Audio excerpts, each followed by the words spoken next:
Hey everybody, MrBookieboo here, and I'm coming to you with one of the last Lego videos from my Lego room. So if you haven't already heard, I'm going to be moving soon, like really soon, like in a couple weeks soon.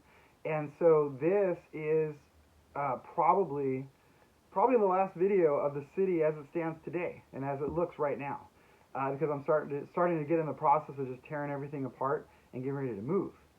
So I'm going to show you one last time the city as it stands today. And actually, I've already started taking up some of it further back, which I'm going to show you in a minute. But this is kind of as it was. This is new Bricksburg, 3.0. I think this was probably the third version of the city that I'd done since I started doing this a ways back. And don't worry, I'm going to be building a whole new city in a brand new space. It's going to be pretty exciting. But this video is the first in a whole series that I'm going to do as I take you on this journey with me as I move into my new Lego space. So what I want to do is kind of like walk through my thought process as I'm going through this. I'm thinking, oh my gosh, how am I going to move all this stuff? I have there's a lot of modulars, there's a lot of Lego, there's just a lot of stuff, a lot of things that go into this. So I kind of want to take you through my process in my mind as I go through it, but also I'd love to get your guys' advice in the comments. Give me some feedback. Have you guys moved before? Where, how was it? What did you learn from it? Any tips, tricks, advice? Don't do this. I don't know how to do this because I've never actually done it. I've never moved. My Lego hobby as an adult was born in this room. And I figured at some point in my life I would move, but I had no idea how soon it would come. And so now I'm kind of like in a little bit of a panic trying to say, oh my gosh, how am I going to move all this stuff? So I kind of have some ideas. I'm going to share those with you in this video, and I'm going to walk through some of the importance of building for modularity, which I'm a huge proponent of. That's what I'm always talking about in my videos. I'm going to show you where it's really paying off as I'm starting to slowly disassemble the city. But also, again, if you have advice, how to move these modulars without them breaking, how to move my larger stuff like my mountains, my UCS sets. I'm kind of worried that they're going to fall apart in transit. Luckily, the move is in town. I'm not going across the country or to another country or even across the state. So I'm just going a few miles away. It's a little bit bigger space for my family. But, again, if you guys have any advice on moving, please let me know because I'm struggling. I'm just learning as I go. So let's take a closer look. We're going to take one last spin through New Bricksburg so you can see it as it was. And I'm going to show you along the way what I've already started doing. All right? All right, so here we are, one last view of New Bricksburg as it stands today. Now, like I said, I've already started taking apart some things, which you're going to quickly see over here as I pan to the left. Right here. So train tracks are getting pulled up, retaining walls are going. Most of this area, which used to be Harry Potter land, now it's just kind of, MrBookieboo storage land for stuff before I box it up. But one thing I'll point out right away is you can see right here, these are the retaining walls. And actually, even the retaining walls are modular. So all of these are either 16 wide or they're 32 wide pieces, and they just snap on right behind the train track there. And it makes it really easy now that I have to move to just grab these pieces and take them with me. And they'll fit in perfectly with the new space that I have planned. Minimal fuss, right? Same thing with the train tracks. So all the train track, all the ballasting and stuff perfectly aligns onto a 32 by 32 base plate. So again, the same thing. You just pull the plate out with the track attached to it, and then it just goes together just like jigsaw puzzle pieces, which I'll show you in a minute. The only area where I didn't do that is actually the train platform itself. That doesn't conform to my standard, and because this is easy enough just to rip this whole piece off and the whole thing just comes right up. Not a big deal. But again, we'll just take one last stroll down memory lane of New Bricksburg as it stands. I'm going to have to figure out a way to transport these mountains. Now, even the mountains, though, are modular. So they actually come apart into two different pieces. So they're still fragile. They're still a little delicate. But I think I'll be able to transport them without too much of a hassle. And then, of course, just all the modulars, the facades, all that stuff's going to need to get boxed up some way. Now, what I'm thinking for right now is I'm actually thinking of just putting each modular individually into a banker box and then stacking them, putting them in my minivan that I have, all flat on the ground, and then just kind of driving very slowly to my new place, and then unloading them that way, rather than trying to bubble wrap them and wrap them up and then pack them more tightly than that. I think that's the best way, but again, I'm open to suggestions if you guys have any ideas, because I've never done this before, and I know a lot of you guys have either moved, gone to conventions, or done other things with the Lego for exhibits and things, and shown off your Lego. So if you do have any tips, please let me know. And again, once again, right here, you can see another wall section, completely modular, easy to pop off, and they just connect with this little piece right here, just goes on the end, and then it connects to the wall piece next to it, and off you go. You can assemble, your walls really quickly, your track, pretty much everything. I really take the whole modular concept, which I got from the modulars themselves, and applied it all the way down the line, from the roads to the walls to the track. Even my new roads over here, which I've been experimenting with, these are the new road plate system that they have, or not road plates, but they're like plates, right? Yeah, the new road plate system that they have, even that's modular. They're built into like 32 wide sections, and then they connect with the 2x4 tile pieces in the middle, but even those keep up the modular approach. So pretty much everything has been built with the intent of being able to be moved at some point.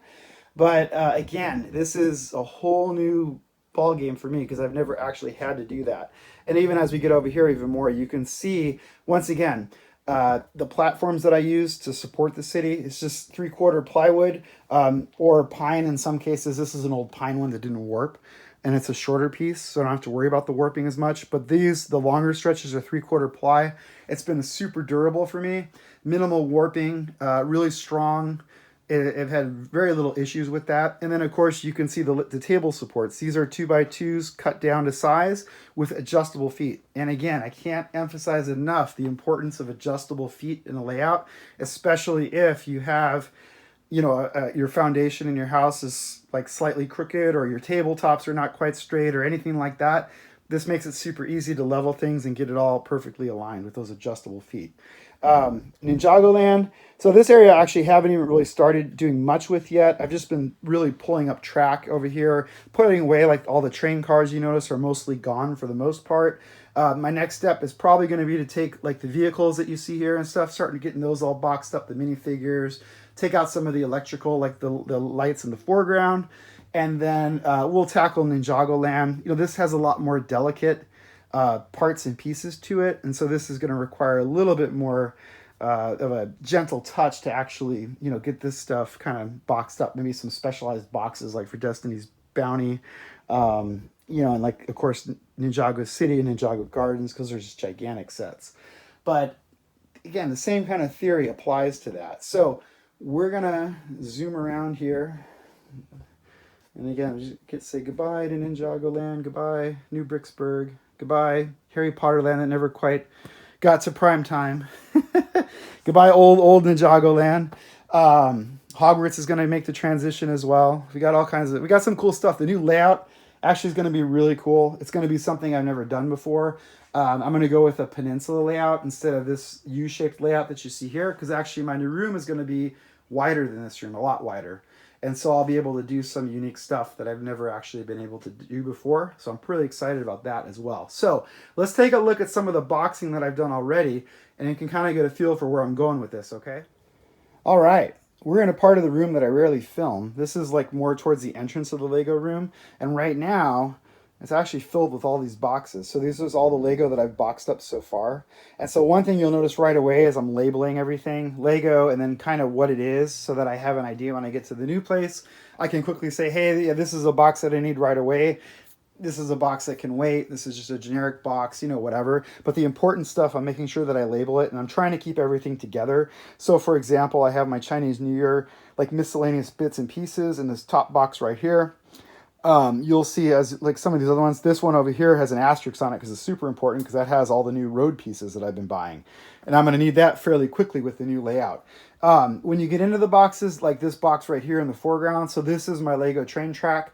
And so basically I'm just stacking it up. And again, you can kind of see the modularity of it. Now the curves are a little bit different because they don't quite sit on the base plates as neatly as the straight track pieces go. But if we get this high elevation here, you can see right away how these are all my switches. And you can see how these all are completely modular, I mean, these are 32.5 base plates, but they you know, they come apart real easy, and they're just one giant piece, you know. And again, there's the other switch underneath it, so you really get a good feel for kind of how this is all shaping up here with this.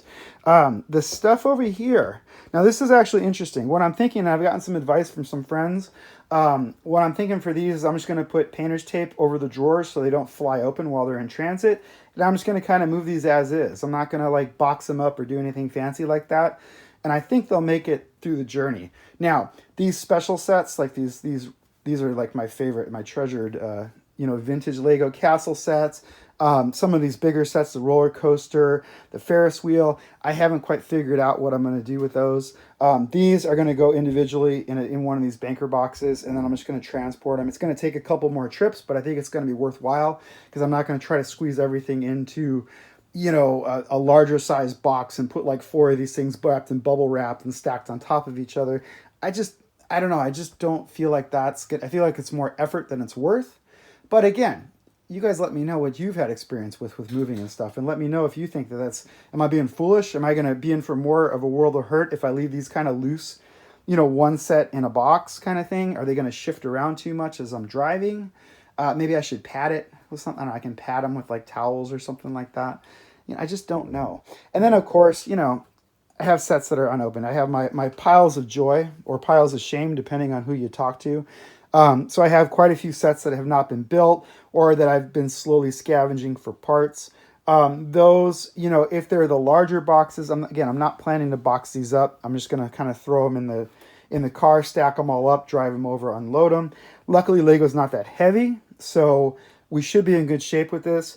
The smaller sets, though, I am boxing up. So, like, this is probably the smallest size I would go that I wouldn't box. But anything smaller than that, so, you know, like the small, you know, like Star Wars, you know, battle packs, that type of stuff, or smaller, you know, small city sets, those are going to end up in a banker box just because otherwise it just gets too unwieldy and they're too squirrely moving all those little boxes around. So again, same type of thing. Now this box, this is really interesting. So this is the start of all the trees. Now I have no no hope of these making it intact. But I'm expecting that, you know, they're going to kind of fall apart, and some of them, I'm going to have to rebuild some of them. But some of it will make it, and, you know, some of it will make it, some of it won't. I don't know how else to transport trees easily. You know, they're so fragile, and especially the way that I build them, they just fall apart. And then they fall apart if I just breathe on them too heavily. They seem to fall apart. So again, I don't know. Now, let's look at some of the other UCS sets that I have, because that's where I also need to figure out what I'm going to do. All right, so here we have my crown jewel, my Falcon. This one I'm a little worried about just because the build itself is so flimsy. It's not very stable. It's definitely not swooshable, at least not easily swooshable. I wish it's a shame because I wish I could fly it around my living room. But that's another story. So I do have it in the display case, but even with the display case, I'm a little worried because it's actually upright. And so I'm not quite sure how I'm going to transport this. So this one has got me really worried. I'm thinking I might have to take it out of the display case and maybe set it down so it's more you know, horizontal instead of on the vertical stand. But again, I don't know. I got that one I'm going to have to really think about. And that might be a special trip all by itself. Same thing, you know, like some of these ships are a little bit, you know, are a little fragile. You know, the Tantive 4 is a little bit. Slave 1 is just a massive thing. I don't even think it'll fit in a banker box by itself. So those type of sets, again, they might just be special trips, or I might have to find some like custom sized boxes that'll work a little bit better. Same thing over here again with the pirate ships. You know, these with the rigging and all the sails and stuff. I don't know. Those have me a little bit worried as well. But again, I might just do a special trip with just like the Falcon and the pirate ships and Slave 1 and a few other of these really special sets. You know, the roller coaster that actually splits apart in 2 pieces, believe it or not. The Ferris wheel, another fragile set. Disney Castle, which you can't even really see. It's kind of out of behind boxes right now. And then, of course, just looking back over at the Lego room over here at the rest of the city, you know, I use underneath here, I have lots of storage. I have lots of sets, things that are, you know, works in progress, various kits and things like that. So all this stuff's going to have to go. And then last but not least, once the Lego's gone, I got to move all the tables. So this is like, it's crazy when you move. It's really nuts. So the tables actually sit on top of these pedestals with the drawers that you see. And then they actually have legs beyond that. So I'm going to have to disassemble the tabletops and then, you know, take the legs off, take the tables out, and then move the pedestals, and then get everything kind of situated in the room with all furniture-wise before we actually get into the actual fun part of the building. But again, that's all part of the journey, and I plan to document all of that. And so it's going to be quite the experience. I'm excited. I'm nervous. I'm a whole bunch of emotions right now. But overall, I think it's going to be neat to kind of start over in a new space, you know, with new, you know, just new everything, pretty much a new space, a new layout. It's going to be fun. So, having said all that, I think that's pretty much it for the farewell tour for New Bricksburg 2020 or 2020 / early 2021. The next time that I do a video, it'll be more, you know, with more of the city dismantled. I'll actually do a video though to show you the electrical and stuff on the backside, because I want to show you some of that and how it's actually wired for the modulars. So I'll do that as I take it apart. You'll get to see more of this as I slowly, you know, dismantle everything. But yeah, it's going to be pretty wild. And actually, I've actually been mapping out and drawing what the new layout's going to look like. I don't really have anything tangible to share with you guys yet, other than it's going to be a peninsula based layout. So it's actually going to have 2 tables back to back in the middle of the room. But it's going to be longer, and then it's going to actually be like basically like a T shape is what I'm going for. And that's just going to give me a chance to do some things that I've never done before with the layout. Make more of an urban center. The mountains are definitely going to stay. I want to actually expand on that if it's possible. The trains are going to stay for sure, and I'm actually going to try to do the double track main line finally, but just a simple loop of double track trains. So that's kind of where my mind's going, but I'm sure once I get in the space, it's going to change as well. So thank you for watching. Thanks for all your support, your ideas. You guys are wonderful. You guys are what makes this community so awesome. And again, if you have any comments, tips, tricks, advice, do's or don'ts, or anything like that on moving Lego, please let me know in the comments, because like I say, I'm learning as I go. I've never done this. I have some ideas on what I think might work, but in the long run, I have no idea if it's going to work or not. So thanks for watching, and I'll be back soon with another video. So make sure you're subscribed, hit the like button, hit the bell, all that good stuff, and we'll be back.